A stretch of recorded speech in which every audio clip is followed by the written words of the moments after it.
ગઝલના થોડા શેરથી શરૂઆત કરીએ કે ઝાંખા ઉજાસ વચ્ચે તે જે કથા કહી છે, કેન્ડલ લાઇટ, કે ઝાંખા ઉજાસ વચ્ચે તે જે કથા કહી છે, સાંભળજે કાન દઈને એની જ આ કડી છે. કે સાંભળજે કાન દઈને એની જ આ કડી છે ને નખ હોય તો કપાવું, દખ હોય તો નિવારું. વાહ ભાઈ વાહ. સબ શેર સાંભળજો આની નાજુકી જરા. કે નખ હોય તો કપાવું, દખ હોય તો નિવારું, ભીતરને ભેદતી આ મારી જ પાંસળી છે. ને તમારા માટે આ શેર કે કાજળ બનીને આવો કે જળ બની પધારો. કાજળ અને કે જળ. કે કાજળ બનીને આવો કે જળ બની પધારો, પાપણથી નમણી બીજી ક્યાં કોઈ પાલખી છે. બહુ અચ્છે ભાઈ. સંજુભાઈ કે કાજળ બનીને આવો કે જળ બની પધારો, પાપણથી નમણી બીજી ક્યાં કોઈ પાલખી છે. ને ગઝલનો છેલ્લો શેર છે આ કે ઈચ્છાના કાચ ઘરમાં એ કેદ થાય અંતે. સાહેબ આપણા સૌની આ પરિસ્થિતિ છે કે ઈચ્છાના કાચ ઘરમાં એ કેદ થાય અંતે, માણસનું નામ બીજું રંગીન માછલી છે. કે માણસનું નામ બીજું રંગીન માછલી છે. ને ભીતરી પીડાના સરસંધાન સમજાતા નથી. રાહુલ, કે ભીતરી પીડાના સરસંધાન સમજાતા નથી, ત્યાં કદીએ ભેંસ કે ભગવાન સમજાતા નથી.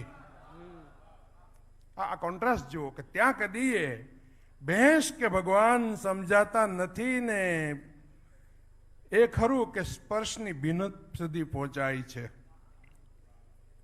કે એ ખરું કે સ્પર્શની ભીનપ સુધી પહોંચાય છે, પણ ત્વચા ઉપર થતા તોફાન સમજાતા નથી.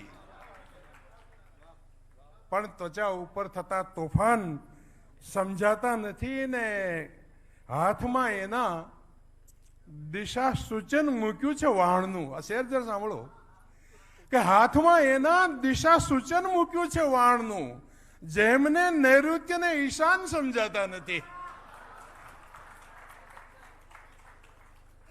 કે હાથમાં એના દિશા સૂચન મૂક્યું છે વાણનું, જેમને નૈઋત્ય ને ઈશાન સમજાતા નથી. ને આ છેલ્લો શેર તમારા માટે કે આપને હું કઈ રીતે વૈષ્ણવ કહું હે ભક્તજન. કે આપને હું કઈ રીતે વૈષ્ણવ કહું હે ભક્તજન, રાસ સમજાતા નથી, રસખાન સમજાતા નથી. કે આપને હું કઈ રીતે વૈષ્ણવ કહું હે ભક્તજન, રાસ સમજાતા નથી, રસખાન સમજાતા નથી. ને અહીંથી ઉઠાવીને ઓ પાર ફેંક્યો, જણસ રદ્દી જાણી લગાતાર ફેંક્યો. ને કુહાડાનો હાથો બની નમણી શાખે. એક મજા એ હોય છે કે સૌથી નમણી એક પણ ગાંઠ વગરની શાખ હોય ને એ જ હાથો બને. કે કુહાડાનો હાથો બની નમણી શાખે અરે આખા જંગલને પડકાર ફેંક્યો.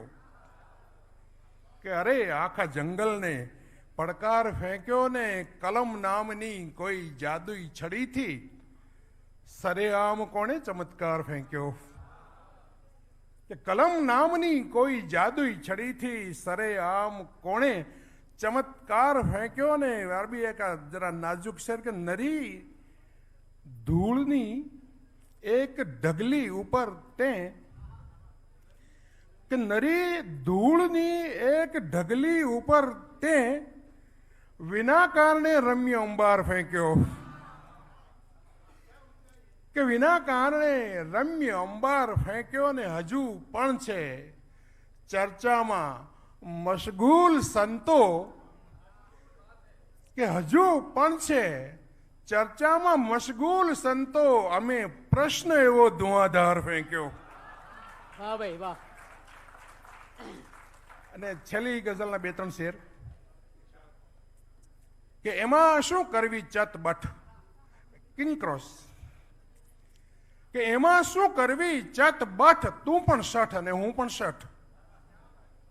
એમાં શું કરવી ચત બઠ, તું પણ શઠ અને હું પણ શઠ, ને ગાંઠ વળી ગઈ છે નિંગટ, થાય નહીં પાંચમની છઠ. કે ગાંઠ વળી ગઈ છે નિંગટ, થાય નહીં પાંચમની છઠ. ને આ શેર જરા એની સાથે જે એસોસિએશન છે એ જરા સમજજો, કે ફતવા, ડંકા, તાબોટા, ફતવા, ડંકા, તાબોટા, સૌને સૌના નિજી મઠ. કે ફતવા, ડંકા, તાબોટા, સૌને સૌના નિજી મઠ. ને અહીંથી હવે ઉડો ગઝલ બહુ જામી છે હકડે ઠઠ. કે અહીંથી હવે ઉડો ગઝલ બહુ જામી છે હકડે ઠઠ. ને આ ગઝલનો છેલ્લો શેર, જ્યાંથી હું આવું છું એ પ્રદેશનો શેર, આપ સૌને અર્પણ. કે તારે કારણ હે નરસિંહ, કે તારે કારણ હે નરસિંહ, વૈષ્ણવ જન આખું સોરઠ. કે તારે કારણ હે નરસિંહ, વૈષ્ણવ જન આખું સોરઠ. એમાં શું કરવી ચત બઠ. Thank you.